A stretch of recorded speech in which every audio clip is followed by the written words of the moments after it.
उनके चंदे से सरकार और चुनाव लड़े जा रहे हैं।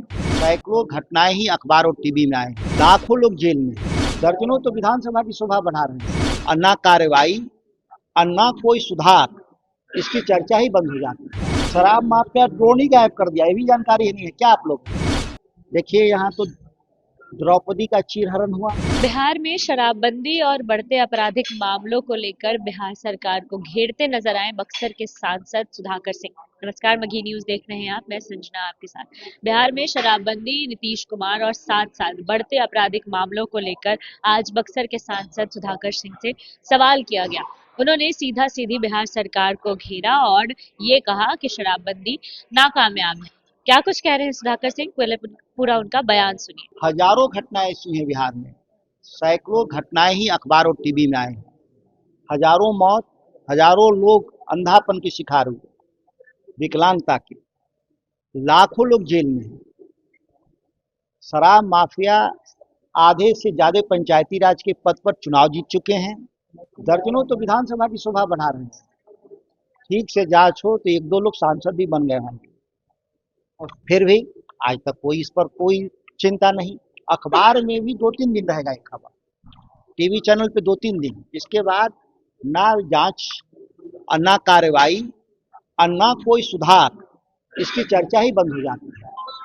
लेकिन सर लगातार देखा है कि शराबबंदी के बावजूद जो है, जो सारण का क्षेत्र है वहाँ पर लगातार देखा गया है कि हर एक घर में लगभग शराब बनती है। आपने ने 2 चीज की, मैं कहा था कि 2 चीज की निगरानी रखी जाएगी, लेकिन कुछ भी निगरानी होती है उसके बाद फिर से वही बात। शराब माफिया ड्रोन ही गायब कर दिया, ये भी जानकारी ही नहीं है क्या आप लोग? वो 60 लाख का ड्रोन खरीद के आया था, शराब माफियाओं ने ड्रोन को ही गायब कर दिया। और सरकार में बैठे हुए दरोगा से लेकर पटना ऑफिस तक शराब माफियाओं के चंगुल में है, और उनके चंदे से सरकार और चुनाव लड़े जा रहे हैं, इसीलिए उनके बहुत मन बढ़ गए हैं। जब भी शराबबंदी का मामला कहीं सामने आता है तो चौकीदार को और दरोगा के छोटे प्यादे कब तक पकड़ाएंगे? बड़े लोग नहीं, दरोगा भी नहीं पकड़ा जाता। पहले 1-2 पकड़ा गया, इसके बाद दरोगा को नहीं, अब केवल चौकीदार पकड़ा जाता है, सिपाही पकड़ा जाता है। तो बड़े अधिकारियों की जो सरकार में बैठे हैं लोग, वो उनके पास पैसे जा रहे हैं उन्हीं अधिकारियों के मार्फत, इसीलिए कोई कार्रवाई नहीं हो रहा है। दरभंगा से तो ये 2.5 करोड़ का सोना जो है। देखिए यहाँ तो द्रौपदी का चीरहरण हुआ, नालंदा में कोई कार्रवाई देखे आप? कोई बुलडोजर गया वहां? सोना लूट हो गया, इसकी चिंता सरकार को छोड़िए। नीट मामले में कोई कार्रवाई हुआ? इतने दिन जांच होते हो गया। बुलडोजर गरीबों के घर तोड़ रहे हैं इस शहर में, लेकिन वो बुलडोजर अपराधियों के घर नहीं तोड़ रहे हैं। सरकार के एजेंडा में अपराध खत्म करना है ही नहीं, बल्कि उन अपराधियों के बल पे सरकार बनाने का लक्ष्य है।